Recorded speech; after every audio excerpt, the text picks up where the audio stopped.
goes on. They sail. One day we spotted land, and before long we were going under the Golden Gate Bridge and into San Francisco Bay. We eventually docked at the same pier where we had taken off almost 4 years earlier. At the dock, many soldiers were met by their families, and you could see the joy in their faces as they tightly embraced each other. They had been to war and survived.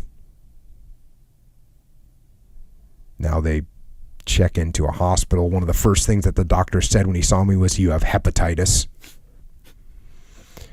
We were fed 4 large meals a day. Between meals, nurses brought around ice cream, candy, and cookies for anyone that was still hungry. They were obviously trying to fatten us up before we went home. Finally, he gets on a hospital train car. He heads for San Antonio, Texas.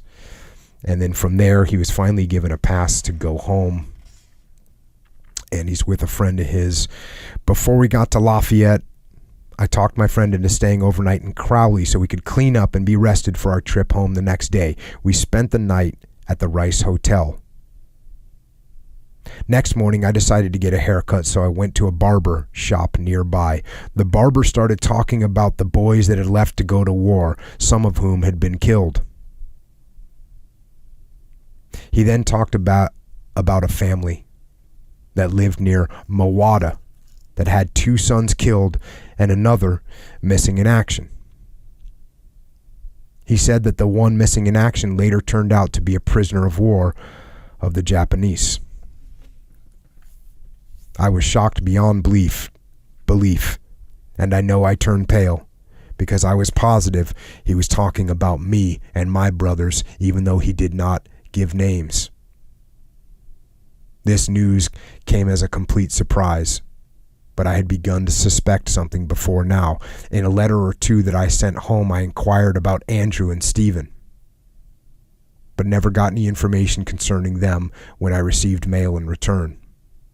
I thought maybe they had overlooked my questions, or at worst, maybe they had been wounded in the war. I knew that Stephen was in the service, but not Andrew. You can imagine my grief when I found out they had both been killed. Before long, I decided to call my sister Eunice to see if she could come and get me, and of course she was overjoyed to hear my voice. She said that she would be over as soon as she could. Before long, she arrived, and some of her first words that she said were, "Pat, I'm afraid I have some bad news for you." Pat was a nickname that my family calls me. I knew what she was about to say, so I stopped her and said, "I already know about my brothers." I finally got to the farm. My mother met me at the front gate. She was crying, which I expected, and started to tell me about Andrew and Stephen. I told her I knew everything, and everything would be all right, but she kept crying. We hugged each other for a while, and finally I was able to shake hands with my father. He said one word, "Pat," and I said one, "Papa," and that was it.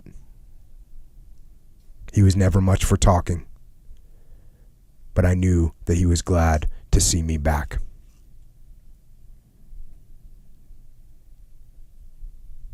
So after all that, he comes home and finds out that both of his brothers had been killed.